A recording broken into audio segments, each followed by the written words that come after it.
నియోజకవర్గ ప్రజలకు మనందరి పార్టీ తెలుగుదేశం అధికారంలోకి రాగానే నేను సంకల్పించిన పనులన్నీ చేసి తీరుతానని మీకు హామీ ఇస్తున్నానని మీ గౌతు శిరీష తెలిపారు. విశాఖ భువనేశ్వర్ వందే భారత్ రైలు ఇచ్చాపురం రైల్వే స్టేషన్లో నిలవడంతో స్టేషన్ పరిసరాల్లో పండగ వాతావరణం నెలకొంది. ఈ రైలు శ్రీకాకుళం నుంచి ఇచ్చాపురం వరకు ఎంపీ కింజరపు రామ్మోహన్ నాయుడు ప్రయాణించారు. ఇచ్చాపురంలో ఆయనకు రైల్వే అధికారులు, Ichchapuram MLA doctor Ashok, TDP నేతలు ఆహ్వానం పలికారు. ఈ సందర్భంగా ఆయన మీడియాతో మాట్లాడారు. ఎంతో ప్రతిష్టాత్మకమైన వందే భారత్ రైలు శ్రీకాకుళం ఎంపీ నియోజకవర్గ పరిధిలో 3 రైల్వే స్టేషన్లలో ఆగడం ఆనందమని అన్నారు.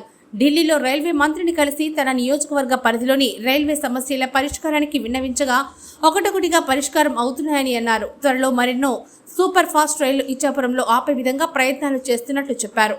ఇచ్చాపురంలో రైలు ఓవర్ బ్రిడ్జి, జాడుపూడిలో ఫుట్ ఓవర్ బ్రిడ్జి విస్తరణ జరగనున్నదని తెలిపారు. రైల్వే పరమైన అభివృద్ధి పనులకు తాము కృషి చేస్తూ ఉంటే ఇతరులు గొప్పలు చెప్పుకోవడం హాస్యాస్పదమని అన్నారు. తమ వద్ద తాము చేసిన కృషికి సంబంధించి అన్ని ఆధారాలున్నాయని, తమ వద్దకు వస్తే అన్ని చూపుతామన్నారు. ఇచ్చాపురం రైల్వే సమస్యలు పరిష్కారం అవుతున్న సందర్భంగా ఇచ్చాపురం ప్రజలకు శుభాకాంక్షలు తెలియజేశారు. ప్రధాని నరేంద్ర మోడీకి ధన్యవాదాలు తెలిపారు. చేసినటువంటి కార్యక్రమాల వల్ల నేను ఊరికే చెప్తున్నానంటే ఈ రోజు కేవలం ట్రైన్ వచ్చింది కదా అని చేసే కార్యక్రమం కాదు. ప్రతి ఒక్కటి కూడా ప్రూఫ్స్ తో చూపించేటటువంటి కార్యక్రమం నా దగ్గర ఉంది. ఏ రోజు మంత్రిని కలిసాం, ఏ రోజు బోర్డు మీటింగ్ లో మాట్లాడాం, ఏ రోజు చైర్మన్ గారిని కలిసాం, 9 నెలల్లో ఎంత కార్యక్రమం దీని గురించి చేశాం. ఇదంతా కూడా కష్టపడ్డాం కాబట్టి ధైర్యంగా ఈ రోజు వచ్చి అదే ట్రైన్ లో ప్రయాణించి మరి ఇచ్చాపురంలో దిగడం జరిగింది తప్ప ఏ ఒక్కరి దయాదాక్షిణాలు తీసుకోవాల్సినటువంటి అవసరం మాకెప్పుడు కూడా లేదనేది కూడా ఈ సందర్భంగా తెలియజేస్తున్నాను. కొంతమంది ఆలోచించుకోవాలి. అది ఈ రోజు ఒక ట్రైన్ కొత్తగా వచ్చినప్పుడు కొంతమంది దానికి ఆనందపడి ఏదైనా కార్యక్రమాలు చేస్తే మేము కూడా సంతోషిస్తాం. ఎందుకంటే ఇది తెలుగుదేశం పార్టీ ట్రైన్ కాదు, భారతీయ జనతా పార్టీ ట్రైన్ కాదు, భారతదేశ ప్రజల తాలూకా ట్రైన్. అందరూ కూడా ఆనందపడాల్సినటువంటి అవసరం ఉంది. కానీ మేమే చేశాం, మేమే తెచ్చుకున్నాం అని మాత్రం మాట్లాడితే మాత్రం దానికి ధీటైనటువంటి సమాధానం మేము కూడా ఇవ్వాల్సి వస్తుంది. అది హెచ్చరికగా వాళ్ళందరికీ కూడా తెలియజేస్తున్నాం.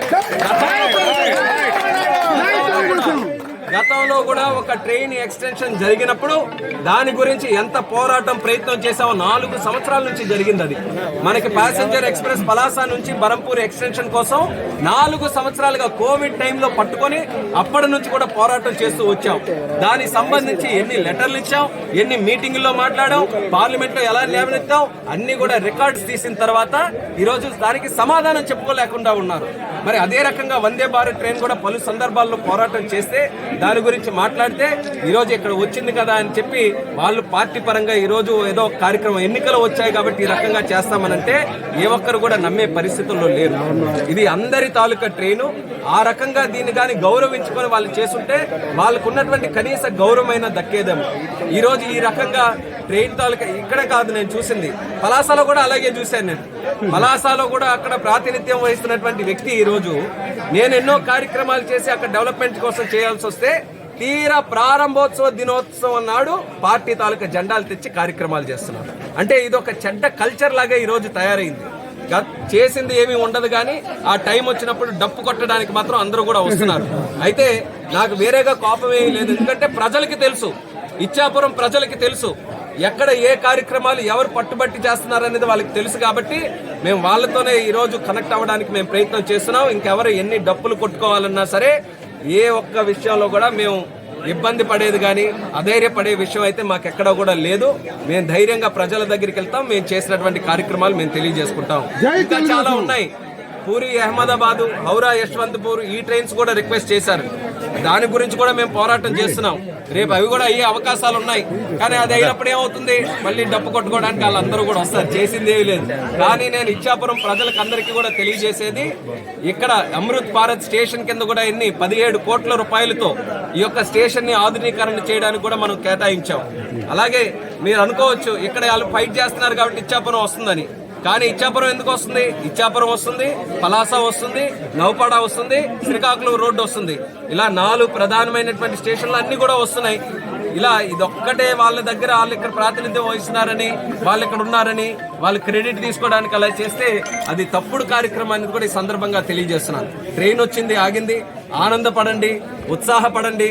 మనకు కూడా రైల్వే తరంగా ఈ సౌకర్యం దొరికిందనేది మీరందరూ కూడా తెలియజేయండి. మేము కూడా స్వాగతిస్తాం. అందరి తాలూకా ట్రైన్ అనే చెప్తున్నాం.